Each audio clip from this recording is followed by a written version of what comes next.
La imponente sala del Palacio de Justicia de la Ciudad de México guardaba un silencio perturbador en aquella mañana de otoño. La jueza Sofía Hernández, conocida por su postura firme e inquebrantable, ajustaba su toga negra mientras se preparaba para otra sesión.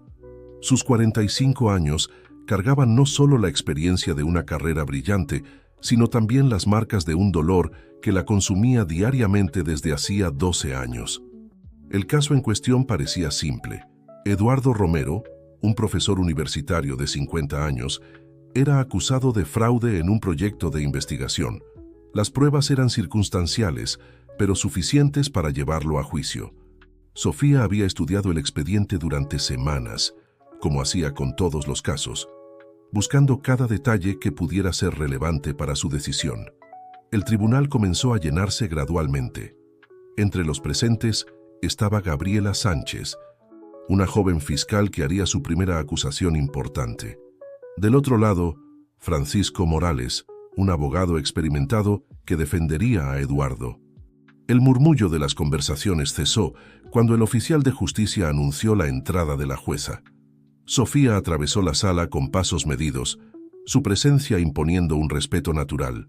Al sentarse, sus ojos recorrieron el ambiente hasta encontrarse con el acusado.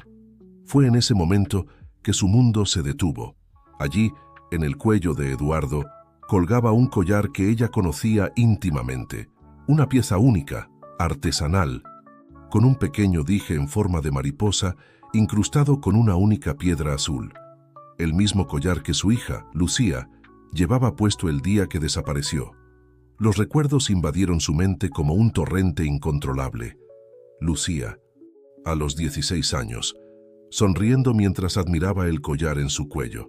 Era su cumpleaños, y Sofía había encargado la pieza a un artesano local, siguiendo un diseño que la propia Lucía había hecho. La mariposa representaba la libertad que Lucía tanto apreciaba, y la piedra azul, su color favorito. Gabriela inició su argumentación, pero las palabras sonaban distantes para Sofía. Sus ojos no podían apartarse del collar. ¿Cómo había llegado ese objeto hasta Eduardo?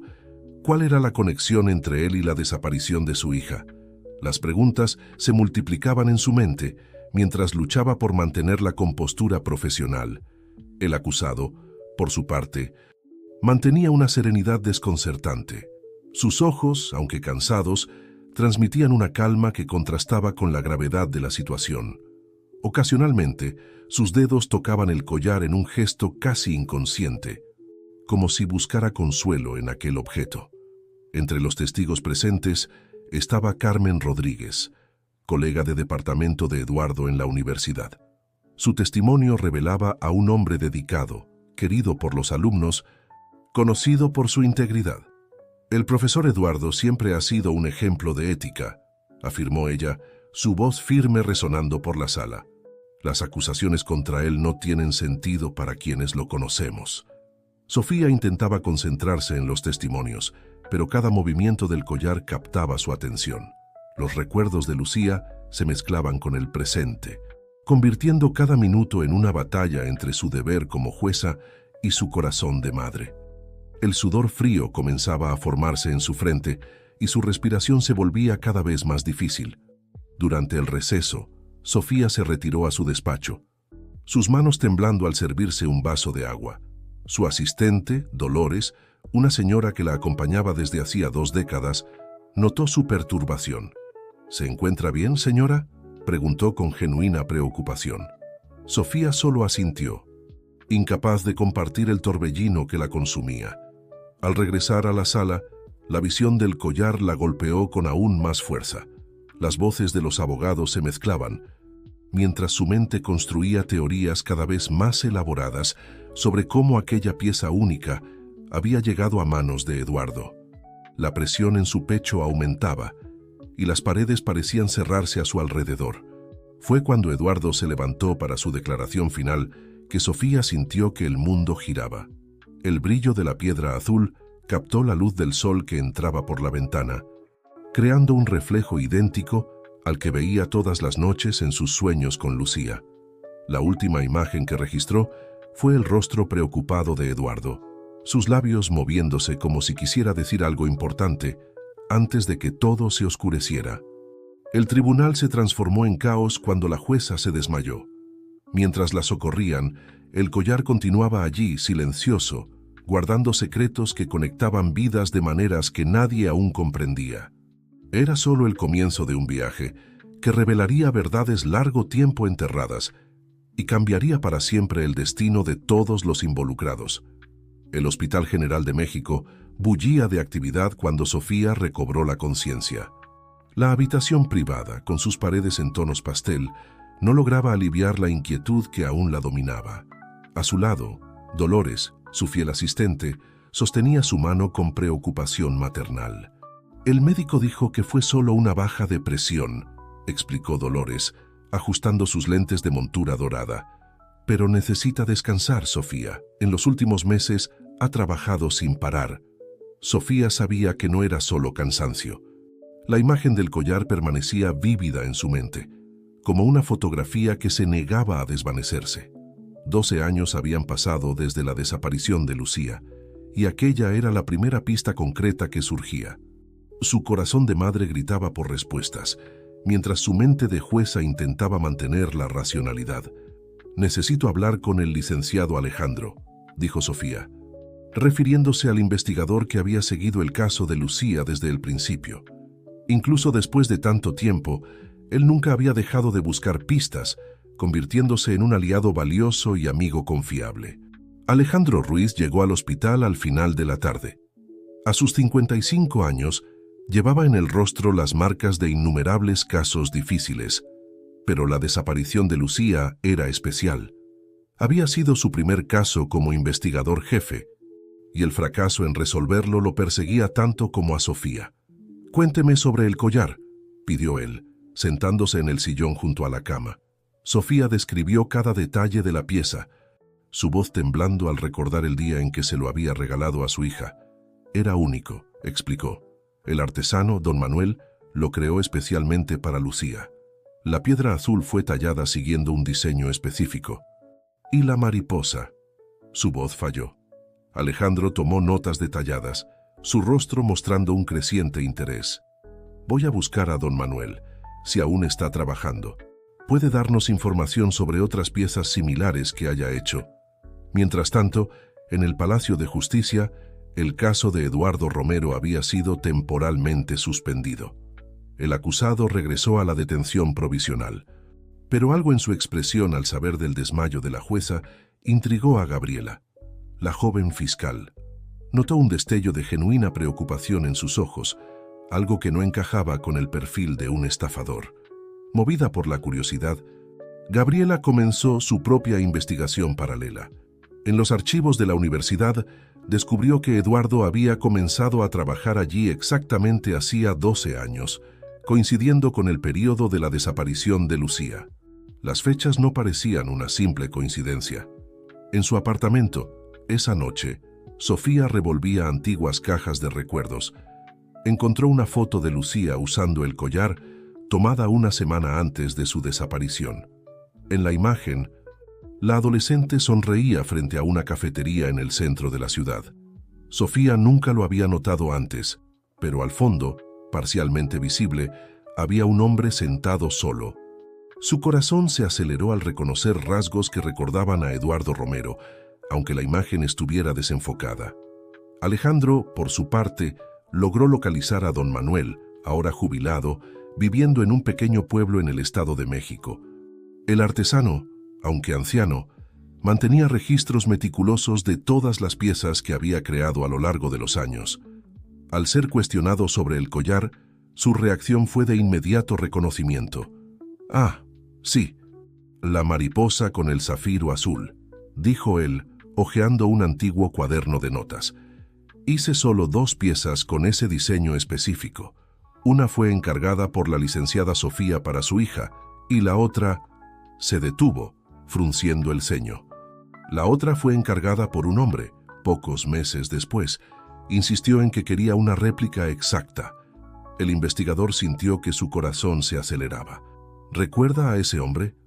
«No muy bien, hace tanto tiempo, pero pagó en efectivo y parecía nervioso». Recuerdo que llevaba un broche de la UNAM en la solapa. Las piezas comenzaban a encajar, formando un rompecabezas que prometía ser más complejo de lo que cualquiera imaginaba. Alejandro sabía que debía ser cauteloso al compartir esta información con Sofía.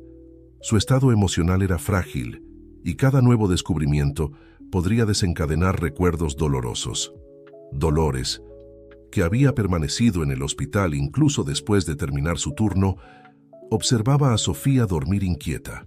En la mesa junto a la cama, la foto de Lucía sonreía serenamente, como si guardara secretos que solo el tiempo podría revelar.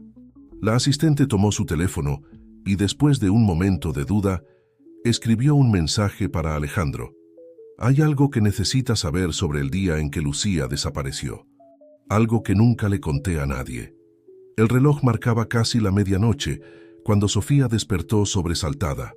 En su sueño, Lucía usaba el collar y susurraba algo que ella no podía entender.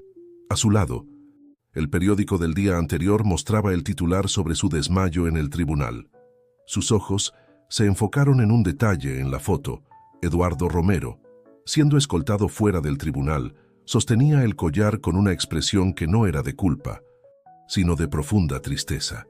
El encuentro entre Alejandro y Dolores tuvo lugar en la antigua cafetería El Parnaso, un establecimiento tradicional de la Ciudad de México que conservaba la misma decoración Art Deco desde los años 50. El aroma a café recién hecho y pan dulce recién horneado contrastaba con la tensión que flotaba entre ellos. Aquel día, comenzó Dolores, sus manos apretando la taza de té con fuerza, Lucía vino al Palacio de Justicia buscando a Sofía. La vi discutiendo con alguien en el estacionamiento, pero no era una discusión agresiva. Parecía intensa, emocional. Hizo una pausa, como si pesara cada palabra. El hombre con quien hablaba llevaba una credencial de la universidad. Alejandro sintió que su estómago se revolvía. ¿Por qué nunca mencionó esto antes? Porque en ese momento, Sofía estaba obsesionada, convirtiendo a cada persona en sospechoso. Yo no quería agregar otra teoría que pudiera no llevar a nada. Además, Lucía parecía conocer a ese hombre, no parecía estar en peligro. Mientras tanto, en el hospital, Sofía recibía la visita de Gabriela, la joven fiscal. Después de investigar exhaustivamente los archivos de la universidad, Gabriela había descubierto algo intrigante sobre Eduardo Romero. Antes de ser profesor, explicó Gabriela, yo trabajó como voluntario en un proyecto social para adolescentes. El proyecto funcionaba exactamente en la colonia donde Lucía desapareció. Sofía sintió que su corazón se aceleraba.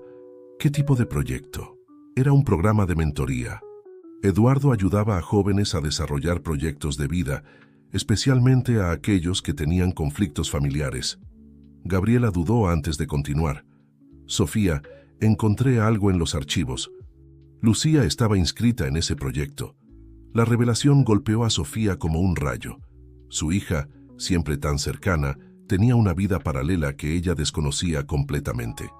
Los muros que Sofía había construido alrededor de sus certezas comenzaban a desmoronarse. En su celda, Eduardo recibía la visita de su abogado, Francisco Morales. «Necesito que me cuentes toda la verdad», insistió Francisco.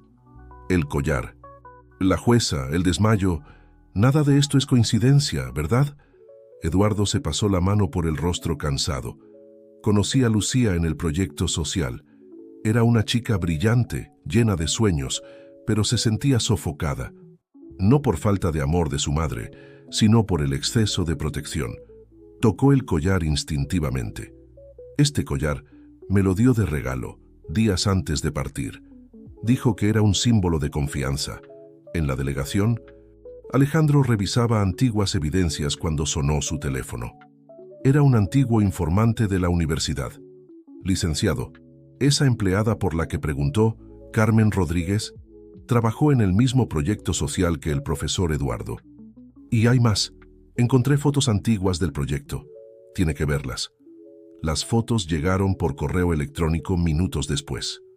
En una de ellas, Lucía sonreía al lado de Eduardo y Carmen, los tres usando collares idénticos con dijes de mariposa. La fecha impresa mostraba que la foto fue tomada 3 días antes de la desaparición. Sofía recibió el alta del hospital al final de la tarde, pero no fue a casa. Condujo hasta la dirección donde funcionaba el antiguo proyecto social. El edificio, ahora abandonado, aún conservaba vestigios de su antigua función. Carteles descoloridos en las paredes mostraban sonrisas de jóvenes esperanzados. En un mural polvoriento, una foto llamó su atención. Lucía sonriendo, abrazada a otros adolescentes. Sus ojos brillaban de una manera que Sofía no veía desde hacía mucho tiempo antes de su desaparición. Dolores, consumida por la culpa de su silencio de años, decidió visitar a Carmen Rodríguez. Encontró a la profesora en su apartamento, rodeada de papeles antiguos y fotos. Sabía que algún día alguien vendría a hacer estas preguntas, dijo Carmen, su voz cargada de emoción. El proyecto no era solo sobre mentoría, se trataba de dar voz a jóvenes que se sentían silenciados. En el hospital psiquiátrico donde Sofía hacía terapia desde hacía años, la Drapeus, Isabel revisaba sus notas sobre el caso. Algo en la dinámica entre madre e hija siempre la había intrigado. Sofía, en sus sesiones, describía a Lucía como una chica perfecta, sin conflictos. Pero los adolescentes rara vez son así. La terapeuta comenzó a cuestionar si la desaparición de Lucía tenía raíces más profundas de lo que todos imaginaban. La noche cayó sobre la Ciudad de México, trayendo consigo una lluvia fina y melancólica. En su apartamento, Sofía encontró una caja que no abría desde hacía años. Dentro de ella, además de fotos y recuerdos, había un diario. No era suyo, sino de Lucía. Las primeras páginas revelaban a una adolescente muy diferente de aquella que Sofía pensaba conocer. «Mamá me ama tanto», decía un fragmento, «que a veces siento que me estoy ahogando bajo el peso de sus expectativas». El diario de Lucía se revelaba como un portal hacia una dimensión desconocida de la vida de su hija. Sofía pasó la madrugada sumergida en las páginas, cada palabra desvelando a una Lucía que nunca había conocido verdaderamente. Entre las anotaciones, encontró menciones frecuentes al proyecto social y a los encuentros que cambiaron su perspectiva de vida. Hoy el profesor Eduardo habló sobre elecciones. Decía una entrada fechada 3 meses antes de la desaparición. Dijo que a veces necesitamos decepcionar a las personas que amamos para ser fieles a nosotros mismos. Carmen también compartió su historia, cómo enfrentó a su familia para seguir sus sueños. Ellos me entienden de una manera que nadie más entiende. A la mañana siguiente, Alejandro se reunió con Sofía en su oficina en el Palacio de Justicia. Las ojeras profundas denunciaban que no había dormido. «Encontré algo», dijo él, esparciendo documentos sobre el escritorio. El proyecto social recibía financiamiento de una fundación privada. El presidente de esa fundación era Javier Mendoza, un empresario que desapareció en la misma época que Lucía. Sofía sintió que su estómago se revolvía. Javier Mendoza. ¿Por qué ese nombre me resulta familiar? Porque, Alejandro dudó, era uno de los principales donantes del Palacio de Justicia. Su retrato aún está en el Salón de Benefactores. Mientras tanto, Gabriela continuaba su investigación paralela. En los archivos de la universidad, descubrió que Carmen Rodríguez había tomado una licencia sin goce de sueldo que coincidió exactamente con el periodo de la desaparición de Lucía. Al confrontar a Carmen en su oficina, la profesora mantuvo una calma desconcertante. «Necesitaba resolver asuntos personales», explicó Carmen, organizando metódicamente los papeles en su escritorio. «Pero entiendo su curiosidad, fiscal. A veces, las coincidencias nos cuentan historias que no estamos preparados para escuchar». Dolores, cargando el peso de sus secretos, decidió visitar a Eduardo en la prisión. El profesor la recibió con una sonrisa cansada, el collar aún colgando de su cuello. «¿Por qué nunca contó sobre su relación con Lucía?», preguntó Dolores. «Porque algunas verdades necesitan el momento adecuado para ser reveladas», respondió Eduardo. El proyecto social no era solo sobre mentoría académica, era un refugio para jóvenes que necesitaban encontrar su propia voz. En el consultorio de la doctora Isabel, Sofía finalmente comenzó a enfrentar sus propias acciones. La sofoqué, ¿verdad?, preguntó con la voz entrecortada. Transformé mi miedo en control, mi amor en prisión. La terapeuta ajustó sus lentes.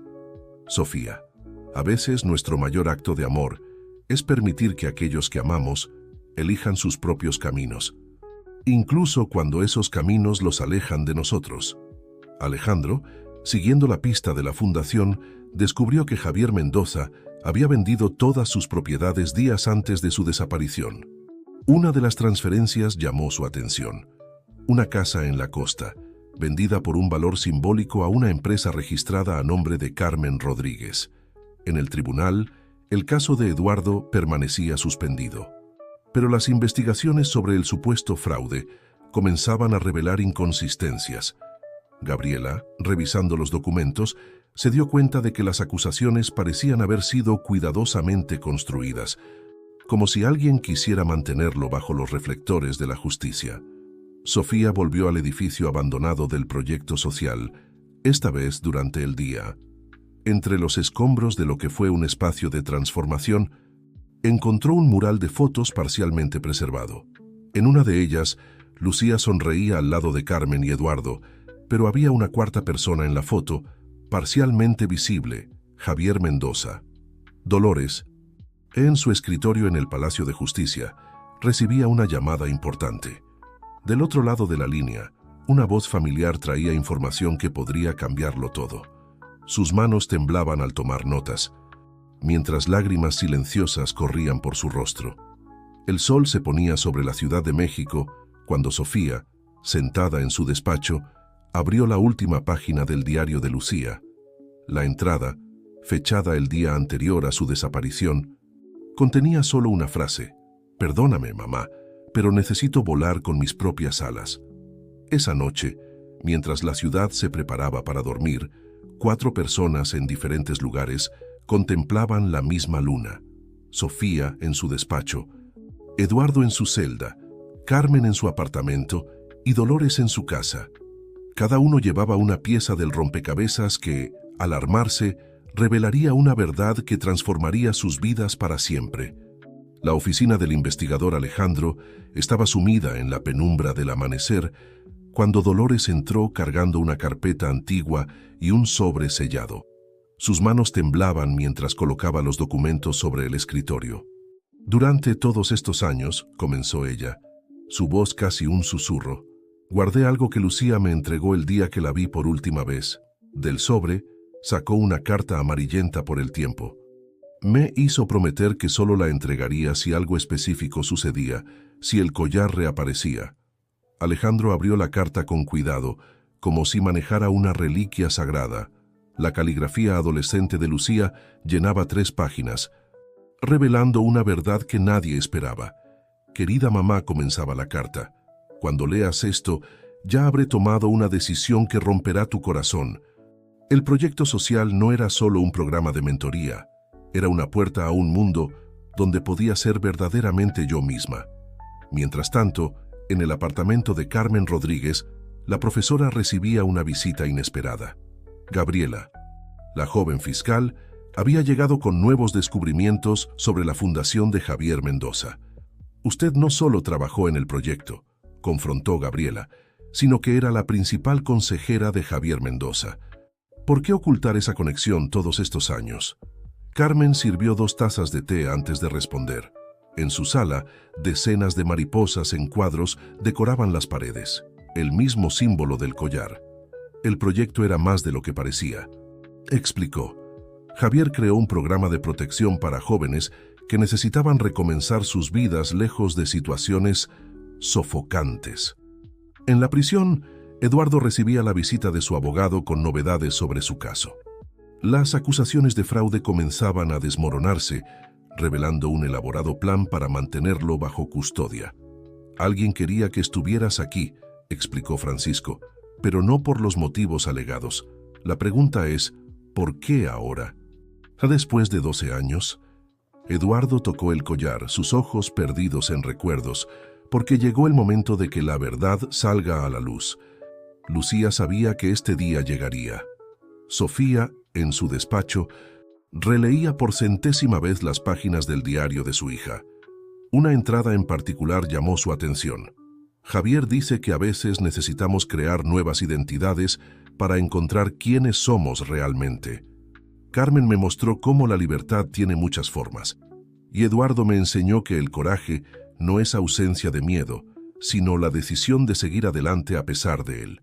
Alejandro, siguiendo las pistas de la fundación, descubrió que Javier Mendoza había creado una red de casas seguras a lo largo de la costa mexicana, lugares donde los jóvenes podían reconstruir sus vidas, lejos de relaciones tóxicas o situaciones opresivas. No eran desapariciones, murmuró él, las piezas finalmente encajando. Eran rescates. Dolores, después de entregar la carta, visitó un café en el centro de la ciudad, el mismo donde Lucía fue vista por última vez. La mesera, una señora que trabajaba allí desde hacía décadas, reconoció la foto que Dolores mostró. «Ah, sí», dijo ella, «la chica del collar de mariposa. Venía siempre con aquel profesor y la mujer de lentes. El último día, un hombre mayor se unió a ellos. Parecían estar celebrando algo. En el hospital psiquiátrico, la doctora Isabel revisaba sus notas cuando encontró un detalle crucial. Años antes, Sofía había mencionado que Lucía sufría de crisis de ansiedad severas, siempre después de discusiones sobre su futuro.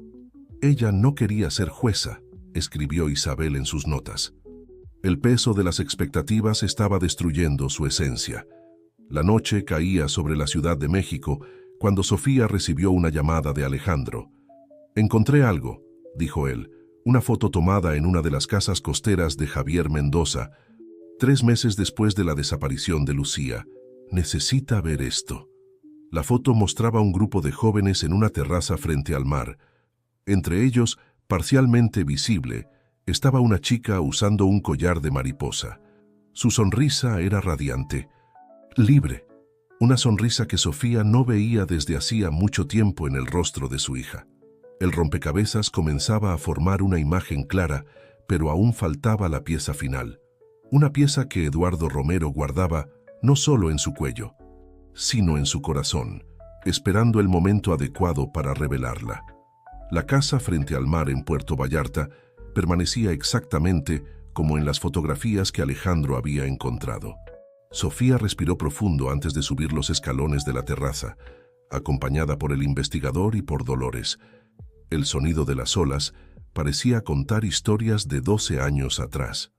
«Fue aquí», dijo Alejandro, «donde Javier Mendoza creó su verdadero legado. No era una simple casa de veraneo, sino un refugio seguro para jóvenes que necesitaban redescubrir sus caminos. Dentro de la casa, los muebles cubiertos por sábanas blancas guardaban el peso del tiempo, pero las paredes aún mantenían vida a través de decenas de fotografías enmarcadas. En cada una de ellas, jóvenes sonrientes exhibían collares con dijes de mariposa, el símbolo de su transformación. El proyecto tenía un nombre clave, explicó Dolores, su voz temblando ligeramente. Crisálida, como las mariposas antes de su metamorfosis. Sofía recorrió las habitaciones, sus dedos deslizándose sobre superficies empolvadas, encontrando vestigios de una vida que su hija había elegido, una vida lejos de sus expectativas sofocantes. En una de las recámaras encontró un diario diferente de aquel que tenía en casa. Este estaba lleno de dibujos de mariposas y reflexiones sobre la libertad. Mientras tanto, en el Palacio de Justicia, Gabriela conducía una reunión extraordinaria con el Consejo de la Judicatura. Las evidencias que había recolectado probaban no solo la inocencia de Eduardo, sino que revelaban un sistema mucho mayor de protección a jóvenes en situación de vulnerabilidad emocional. Lo que Javier Mendoza y su equipo crearon, explicó ella, no era una red de desapariciones, sino un programa de renacimientos. Carmen Rodríguez, ahora presente en la reunión, finalmente compartió su parte en la historia. Cada joven que llegaba a nosotros, dijo, estaba atrapado en su propia crisálida de expectativas, miedos y presiones. Algunos venían de hogares abusivos, otros de familias amorosas pero sofocantes. Lucía hizo una pausa, mirando directamente a Sofía, que acababa de entrar en la sala. Lucía pertenecía al segundo grupo. Eduardo, ahora en libertad provisional, se unió a la reunión. El collar en su cuello brillaba bajo las luces fluorescentes del Palacio de Justicia. Cada collar era una promesa, explicó él. Sana promesa de guardar los secretos de aquellos que necesitaban tiempo para transformarse. Sofía, sentada en silencio, absorbía cada palabra. Los recuerdos de su hija adolescente se mezclaban con las nuevas revelaciones, creando un mosaico de verdades dolorosas pero necesarias. Lucía no huyó de tu amor, continuó Eduardo. Huyó de la persona en la que se estaba convirtiendo para satisfacer tus expectativas. Cada crisis de ansiedad era un grito silencioso por libertad. Dolores entonces reveló el contenido completo de la carta que había guardado durante todos esos años. Lucía describía cómo el proyecto Crisálida le había mostrado que existían otros caminos, además de aquel que su madre había trazado. Cómo Javier Mendoza, Carmen y Eduardo se habían convertido en sus guías en un viaje de autodescubrimiento. El collar, explicó Carmen, era más que un símbolo, era un voto de confianza. Cada joven que pasaba por el programa recibía uno, y algunos elegían regalar el suyo a quienes los habían ayudado en su transformación. Eduardo recibió el suyo de Lucía, como un recordatorio de que a veces necesitamos permitir que aquellos que amamos vuelen libres. Al final de aquella tarde, Sofía regresó a la casa de la playa. Sola, se sentó en la terraza donde la foto de su hija sonriente había sido tomada. El sol se ponía en el horizonte, pintando el cielo con tonos de naranja y rosa, colores que Lucía siempre había amado. Un movimiento en el jardín llamó su atención. Una mariposa azul, del mismo color que la piedra en el collar, se posó suavemente en la barandilla a su lado. Fue entonces cuando Sofía comprendió. Su hija no había desaparecido. Se había transformado. En su bolsillo, el celular vibró con un mensaje de un número desconocido. Es hora de conocer a la persona en la que tu hija eligió convertirse. El Café Jardín de Mariposas. Un establecimiento discreto en una ciudad costera de Jalisco sería el escenario del momento que Sofía había esperado durante 12 años. El lugar no había sido elegido al azar. Sus paredes estaban decoradas con pinturas de mariposas, y en el jardín interior, varias especies vivas danzaban entre las flores. Sofía llegó media hora antes de lo acordado, acompañada por Alejandro, quien insistió en estar presente, más como amigo que como investigador. Sus manos temblaban al sostener la taza de té de manzanilla, mientras observaba a cada persona que entraba al establecimiento. ¿Estás lista?, preguntó Alejandro, gentilmente. Después de 12 años, ya no sé qué es estar lista, respondió Sofía, su voz cargando el peso de la expectativa. Carmen y Eduardo llegaron juntos, seguidos por Dolores. Cada uno llevaba su collar de mariposa, una familia improvisada que había protegido el secreto de Lucía durante todos estos años. Javier Mendoza, que Sofía había descubierto, vivía bajo otro nombre en España. Participaría por videollamada. A las 15:00 en punto, la campanilla de la puerta del café tintineó. Una mujer de 28 años entró, su cabello castaño más corto de lo que Sofía recordaba, pero los mismos ojos verdes que había heredado de su madre. Llevaba un vestido azul sencillo y en su cuello un collar de mariposa idéntico al de Eduardo. Lucía, ahora conocida como Gabriela Sánchez. El mundo pareció detenerse. Sofía se levantó, sus piernas temblorosas, mientras su hija, ahora una mujer hecha y derecha, caminaba hacia ella. El silencio entre ellas cargaba el peso de 12 años de ausencia, de palabras no dichas, de abrazos no dados. «Mamá», dijo Lucía, Gabriela, su voz entrecortada. No hubo corrida, no hubo abrazo cinematográfico, solo dos mujeres, frente a frente, cargando una historia compleja de amor, dolor y transformación. «Te convertiste en fiscal», constató Sofía, una sonrisa temblorosa en sus labios. recordando a la joven fiscal que había participado en el caso de Eduardo. Seguiste el camino del derecho, pero a tu manera. Necesitaba entender los dos lados de la justicia, respondió Lucía. ¿Cómo puede tanto aprisionar como liberar? Javier Mendoza apareció en la pantalla de la laptop que Carmen había colocado en la mesa. Su rostro, más envejecido, aún mantenía la misma expresión serena que Sofía recordaba de las fotografías del Palacio de Justicia. El proyecto Crisálida, explicó él, nació de mi propia experiencia como padre. Perdí a mi hija por expectativas inflexibles, por sueños que no eran suyos. Juré que ayudaría a otros jóvenes a evitar el mismo destino. Lucía se sentó al lado de su madre y por primera vez en 12 años comenzó a contar su historia. Cómo las presiones para seguir los pasos de su madre en la magistratura la sofocaban. Cómo encontró en el proyecto social un espacio para cuestionar, para soñar diferente. Cómo Javier, Carmen y Eduardo se convirtieron en sus mentores en un viaje de autodescubrimiento. Cada joven que llegaba a nosotros, explicó Carmen, recibía no solo un nuevo nombre, sino una oportunidad de reescribir su historia. Lucía eligió el nombre Gabriela inspirada en el mar, que siempre representó libertad para ella. Eduardo, que había permanecido en silencio, finalmente habló.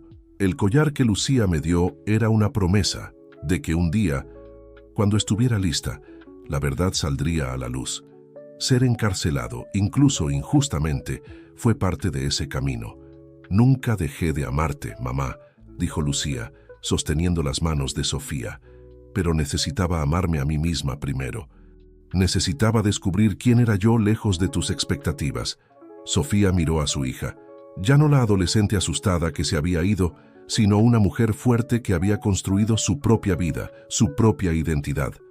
Una fiscal que usaba la ley no para restringir, sino para proteger la libertad de elección de otros. El sol de la tarde entraba por las ventanas del café, haciendo que las mariposas del jardín proyectaran sombras danzantes sobre la mesa, donde madre e hija comenzaban a recontar sus historias. Ahora no como jueza y fugitiva, sino como dos mujeres buscando reconstruir una relación sobre nuevas bases. Tenemos mucho tiempo que recuperar, dijo Sofía, finalmente permitiendo que las lágrimas cayeran. Tenemos todo el tiempo del mundo, respondió Lucía, sonriendo a través de sus propias lágrimas. Y esta vez vamos a construir algo nuevo, juntas pero libres. Los meses que siguieron al reencuentro en el Café Jardín de Mariposas fueron de profunda transformación para todos los involucrados. Sofía, ahora consciente del verdadero viaje de su hija, enfrentaba el desafío de reconstruir no solo su relación con Lucía, sino también su propia identidad como madre y jueza. En una tarde soleada de domingo, Sofía caminaba por la playa de Puerto Vallarta junto a Lucía. El mar, testigo silencioso de tantas historias, parecía más calmo que nunca. «¿Sabes?», comenzó Lucía, sus pies descalzos dejando huellas en la arena húmeda. «Durante todos estos años, me preguntaba cómo sería este momento. Caminar contigo, no como la hija que esperabas que fuera, sino como la mujer que elegí convertirme». Sofía sonrió, una mezcla de alegría y melancolía en sus ojos. «Y yo, hija mía, aprendí que el amor verdadero es permitir que el otro vuele, incluso cuando nuestro instinto es mantener las alas cerradas». La semana anterior, Sofía había tomado una decisión que sorprendió a todos en el Palacio de Justicia. Anunció su jubilación de la magistratura, optando por dedicar su tiempo y experiencia al proyecto Crisálida, ahora oficialmente reconocido como una organización de apoyo a jóvenes en situación de vulnerabilidad emocional. El caso de Eduardo Romero finalmente se cerró, con todos los cargos retirados. Regresó a la universidad, no solo como profesor, sino como coordinador de un nuevo programa de extensión inspirado en los principios del proyecto Crisálida. Carmen Rodríguez, por su parte, publicó un libro narrando la historia del proyecto, omitiendo cuidadosamente los nombres reales, pero compartiendo las lecciones aprendidas a lo largo de los años. El libro rápidamente se convirtió en un bestseller, abriendo discusiones importantes sobre autonomía juvenil y el papel de la familia en la formación de la identidad. Dolores, después de años cargando el peso del secreto, encontró paz en su papel como enlace entre el pasado y el presente. Se convirtió en una consejera valiosa para familias que pasaban por situaciones similares, usando su experiencia para construir puentes de comprensión. Javier Mendoza, aún viviendo en España, continuó su trabajo a distancia, ahora enfocado en expandir el proyecto internacionalmente. Sus videoconferencias regulares se convirtieron en momentos de reflexión y planificación para el futuro de Crisálida. Esa tarde en la playa, Lucía compartió con Sofía sus planes para el futuro. «Estoy pensando en postularme para un cargo público», reveló. «Quiero usar mi experiencia para cambiar el sistema desde adentro. Crear políticas que realmente protejan y empoderen a los jóvenes». Sofía sintió una ola de orgullo tan intensa que casi la derribó. Este era el legado que siempre había soñado, pero de una forma que nunca podría haber imaginado. «Vas a ser increíble», dijo, sosteniendo la mano de su hija, «y estaré a tu lado no para dirigir, sino para apoyar». A lo lejos, vieron a Eduardo y Carmen acercándose.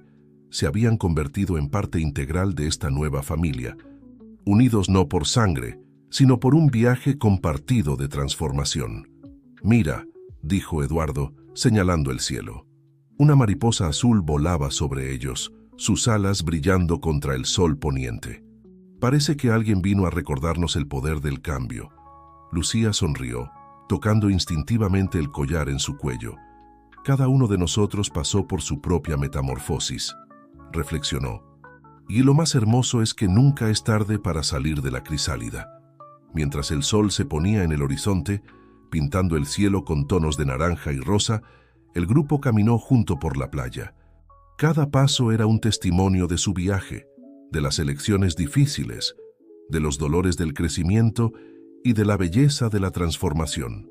Sofía miró a su hija, a los amigos que se habían convertido en familia, y al mar infinito frente a ella. Entendió finalmente que el amor verdadero no es una prisión, sino un vuelo libre, y en ese momento se sintió más ligera de lo que jamás había sido.